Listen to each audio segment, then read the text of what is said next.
Hello, welcome back. Dr. Glidden here to give you a quick overview of cholesterol. And if I were you, I would put a heavy weight on your head because your head is about to spin around and pop right off of your shoulders. Everything that you know about cholesterol is wrong. Not for any fault of your own, but because you have been a victim of misleading pharmaceutical propaganda for the last 50 years. I'm taking off the gloves with this one, folks. Cholesterol is a waxy steroid substance in the body. Every cell of your body, the wall around your cell, like the wall around a castle, is made from cholesterol.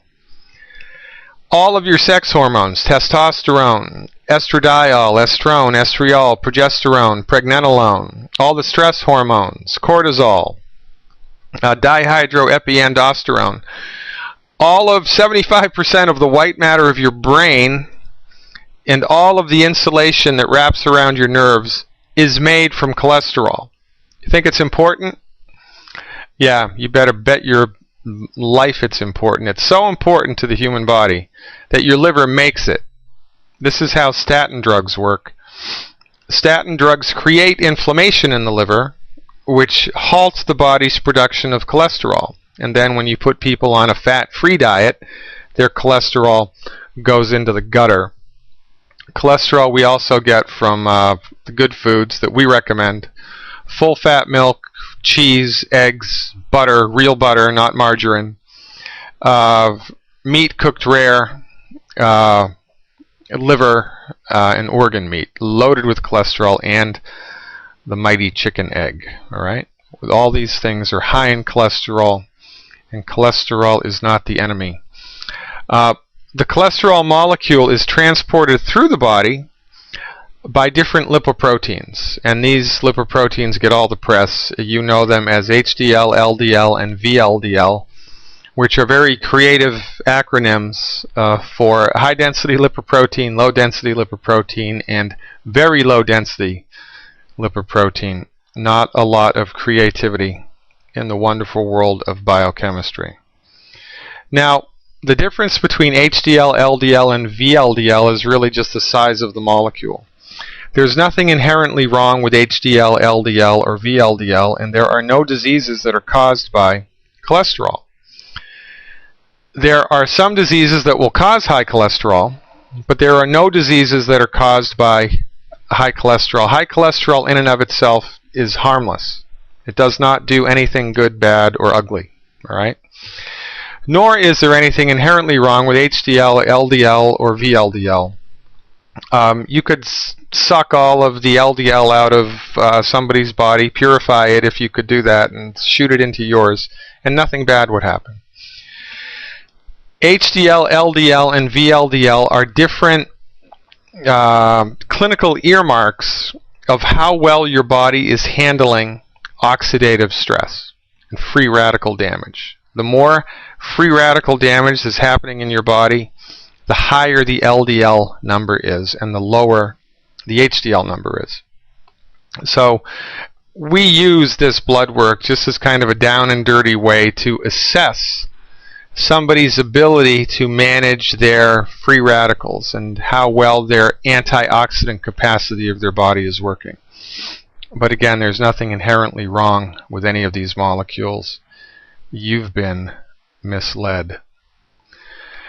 Now, here's the relative size of a cholesterol molecule as it's floating through the artery or a blood vessel. Here's a cholesterol molecule and here's a red blood cell. It's about the same size, a little bit smaller. Now, atherosclerosis is the buildup of a cholesterol plaque or a plaque inside an artery. And this is, of course, what causes the artery to become congested, and then the blood flow backs up and everything downstream from that dies. And if that happens in the heart, your heart tissue dies and you get a heart attack. But cholesterol is not the problem. Cholesterol is, in fact, the cure and the thing that the body is using to fix the problem. Thinking that cholesterol causes blocked arteries or atherosclerosis is like thinking that firemen cause fires. Well, the bigger the fire, the more firemen there are. So therefore, a fireman must cause fire. The more atherosclerosis there is, the more cholesterol there is. So therefore, cholesterol causes atherosclerosis. It's a completely ass-backwards way of thinking. Here's really what happens. And all you have to do to understand this is be a hiker. So, in rivers, as the river wanders, through the countryside, it bends and twists and turns, and at the bends of the river is a beach. At the bend of every river, you'll see sand and silt get deposited. And this happens because of fluid dynamics. It's just the way that the thing that happens is nature transports silt and sediment and particulate matter in water downstream. It tends to pile up at the bend of the river. And as more of it piles up, the river bends more, and then more piles up, and then the river bends more. And finally, you get the generation of something called an oxbow lake, which you see right here, which is where there has been the buildup of so much silt and sand that it has actually cut the river off from that part of the river. So now you have a little lake and then the river meandering underneath it. It's all from fluid dynamics. The same thing happens in the human body. Arteries always get clogged where they bend. And Dr. Wallach figured this out 20 years ago, after overseeing 26,000 autopsies. You just do a couple of those and you can see that the artery starts to become clogged where it bends. Now listen, if cholesterol was a problem, it would be a problem in the veins as well as the arteries. But it's only a problem in the arteries. It's never a problem in the veins. This is another nail in the coffin against cholesterol being the culprit, because if it was cholesterol that was the culprit, it would happen in the veins also. But it's not. And here's what happens. You eat all the wrong food. You eat wheat, barley, rye, and oats, and oils, and fried foods, and the skins of baked potatoes, and well-done meat, and nitrates in meat. There's crap in the food, crap in the air, crap in the water. Your body needs this much nutrition. It only has this much nutrition. So it can't fight the inflammation that's caused by the food. So you eat food. It introduces free radicals into the body. The free radicals travel in the bloodstream and pile up at the bend of the arteries, just like sand in a river. When free radicals pile up against the bend of an artery, they create oxidative damage and the artery starts to tear. Now, is that a good thing or a bad thing? That's a bad thing, because if the artery tears, you're going to bleed to death.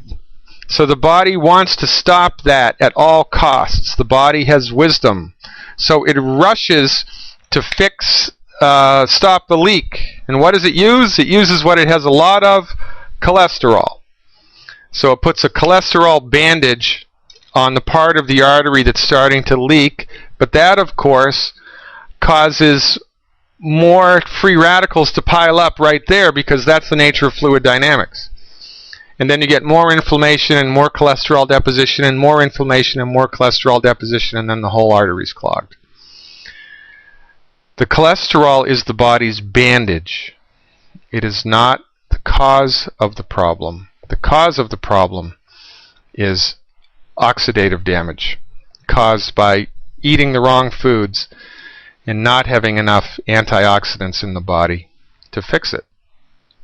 Free radicals are in all of these foods, and most Americans eat all of these foods for breakfast, lunch, and dinner, and we wonder why we're sick. And then you go to your doctor and he tells you, oh, it's just aging or it's genetic. It's a crock of crap. You get clogged arteries because you've been eating all the wrong food all of your life, and it's your doctor's fault. It's not your fault. Now, the fix for this is to stop eating those foods and to increase your intake of antioxidants. It's antioxidants suck up and neutralize the free radicals that are causing the damage. It's kind of a no-brainer. So our goal here with antioxidants is 20,000 ORAC points a day of antioxidants. Longevity has a number of supplements that you can get that through. The new chocolate that they have has almost 17,000 ORAC points per piece. And then the brand new product that they have as of November 2010 is the Cell Shield RTQ. Pretty good. Cell Shield RTQ has, I think, 14,000 ORAC points per piece, or per capsule. That's very good. Beyond Tangy Tangerine also has it. And here's a little fun fact to know and tell. Selenium increases the effectiveness of antioxidants by, I'm making numbers up here, by factors of 100. So if you're ingesting antioxidants but no selenium, that's good, and they will work, but then when the body uses an antioxidant to work, it gets rid of it. When you have selenium, the body recycles the antioxidant. It's a particular molecule called glutathione that's a very potent antioxidant in the body that the body recycles in the presence of selenium. So selenium needs to be a first-line treatment for the optimization of the cardiovascular system, because it really kicks our antioxidant action into high gear. That's pretty much it. Here's an interesting website that you might want to check out. This is a Russian doctor put this website together, ravenskov.nu. So, if you need ammunition to convince medical professionals or healthcare professionals about the nonsense of cholesterol and its complete non-relationship with heart disease, go to this website. It's got all the bulleted points, research over the course of decades that drive this point home. Cholesterol is your friend. It's not your enemy. Very good. Dr. Glidden with you. Thanks for hanging with me. We've more to come. Over and out. Thanks for your time.